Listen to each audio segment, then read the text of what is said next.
큰 시험이나 면접 등을 앞두고 계신 분들은 아무 생각 없이 약국에 가서 을 사서 드시는 경우가 있는데요. 제발 좀 함부로 드시지 마세요. 특히 소심한 수험생들의 경우에는 시험을 망칠 수 있습니다. 안녕하세요. 부천드마니온 대표원자 한의학 박사 박지영입니다. 수능 시험이 얼마 남지 않았죠? 2달도 안 남은 것 같아요.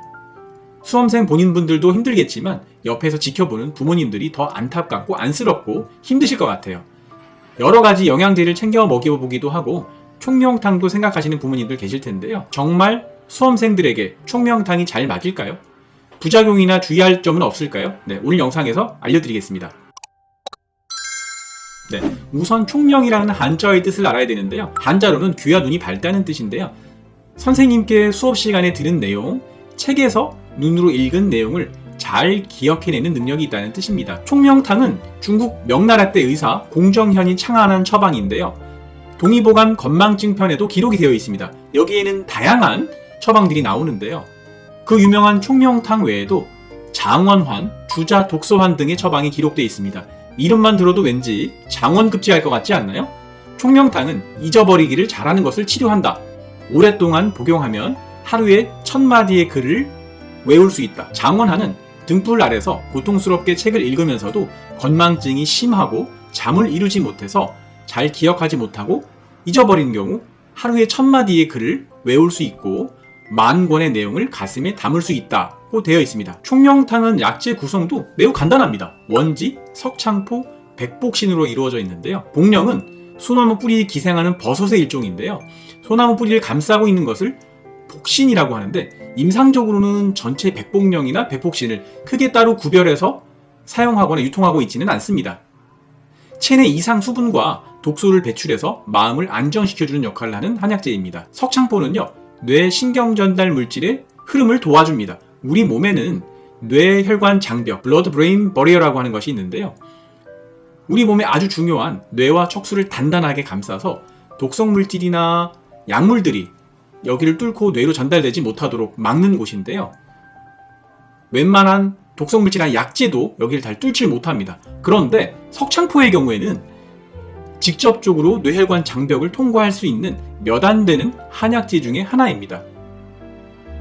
원지는 말 그대로 뜻을 멀리 보내준다 이런 뜻인데요. 신경계에 쌓인 독성 물질인 담음, 현대의학적인 용어로 이야기한다면 뇌에 쌓여있는 베타 아밀로이드를 잘 제거해서 머리를 맑게 해주는 효과가 있습니다. 원방 총명탕은요, 원지, 석창포, 백복신 이렇게 딱 3가지만 이루어져 있는데요. 실제로 한의원에서 수험생에게 이 3가지 약재만 처방하지는 않습니다. 진맥 진찰을 통해서 평소에 상체에 열이 있는 수험생인지 위장 기능이 떨어져 있는지 공부하느라 체력과 면역력이 너무 떨어져 있지는 않는지를 파악을 해서 여기에 맞는 약재를 개인 체질과 증상에 맞추어서 원방 총명탕과 함께 처방합니다. 총명탕이 정말 현대의학적으로도 검증이 된 약인가요? 네, 그렇습니다. 실제로 동물 실험을 통해서 총명탕이 학습 증진이나 뇌신경세포 보호에 유의한 효과가 있다는 논문들이 많이 발표되고 있습니다. 그렇다면 수험생 모두에게 총명탕이 다 좋을까요? 그렇다면 수능이나 공무원 시험 등 큰 시험을 앞둔 수험생들은 모두 다 총명탕을 복용하면 되겠네요. 네, 절대 그렇지 않습니다. 첫 번째 주의사항은요, 총명탕은 시험을 앞두고서는 최소 일주일에서 열흘 정도의 여유를 두고 복용을 시작하시는 것이 좋습니다. 아무리 좋은 총명탕을 처방을 받았다고 하더라도요, 본인에게 잘 안 맞을 수도 있고 부작용이 나타나진 않는지 확인을 해야 하기 때문입니다. 두 번째는요, 이것 함부로 드시지 않기입니다. 큰 시험이나 면접 등을 앞두고 계신 분들은 아무 생각 없이 약국에 가서 우황청심원을 사서 드시는 경우가 있는데요. 제발 우황청심원 좀 함부로 드시지 마세요. 특히 소심한 수험생들의 경우에는 시험을 망칠 수 있습니다. 우황청심원은요, 뇌혈관 확장을 통해서 혈압 강화, 항경련, 부교감신경 활성화를 통해서 상체의 열을 내려주고 신경을 안정시켜주는 역할을 하는 약입니다. 실제로 제가 20여 년 전에 한방병원에 근무하던 시절에는 뇌출혈이나 뇌경색 환자분들에게 거의 매일 우황청심원을 투여하곤 했는데요. 드실 수 있는 분들은 경구로 드시게 하고 경구 투여가 불가능한 분들은 L튜브, 즉 콧줄로도 드시게 했던 약입니다. 우황청심원이 잘 맞는 수험생분들은요, 체격이 좋고요, 얼굴도 퉁퉁하고 얼굴이 좀 붉으면서 몸에 상체에 열이 많은 수험생들입니다. 체력이 약하고 성격이 소심한 사상체질적으로 소음인에 해당하는 경우의 수험생분들은요, 우황청심원을 잘못 복용하셨을 때 부교감신경을 과항진시켜서 졸음이 쏟아져서 시험을 망칠 수도 있습니다. 우리 자녀가 어떤 체질인지 잘 모르시겠다고요? 네, 일단은 그러면 우황청심원은 드시지 않게 하는 것이 좋습니다. 세 번째는 감기약과 병용 투여하지 말 것입니다. 올해 수능의 경우에는 11월 16일인데요.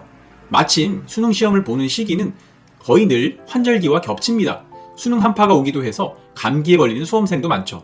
감기약과 병용 투여하는 것도 주의하셔야 됩니다. 감기약과 총명탕은 함께 드시면 상호작용해서 안 좋을 수 있으니 주의하셔야 합니다. 네 번째는 총명탕에 의존하지 않기입니다. 시험을 충분히 앞두고 몇 개월 전부터 총명탕을 통해서 컨디션을 끌어올려서 효과를 보시는 수험생들 많이 계십니다. 다만 무조건 총명탕을 드셨다고 해서 머리가 좋아질 수는 없습니다. 시험 당일 본인의 실력을 발휘하는 것은 수험생 본인의 몫이니까요. 네, 오늘 영상은요, 수험생의 집중력 향상에 도움을 줄 수 있는 원지, 석창포, 백복신으로 이루어진 총명탕의 약재 구성과 효과, 주의사항에 대해서 말씀드렸습니다. 모든 수험생분들 컨디션 관리 잘 하셔서요, 노력한 만큼의 결과가 꼭 있으시기를 기원하겠습니다. 오늘 영상이 도움이 되셨다면 구독과 좋아요, 알람 설정 부탁드리고요.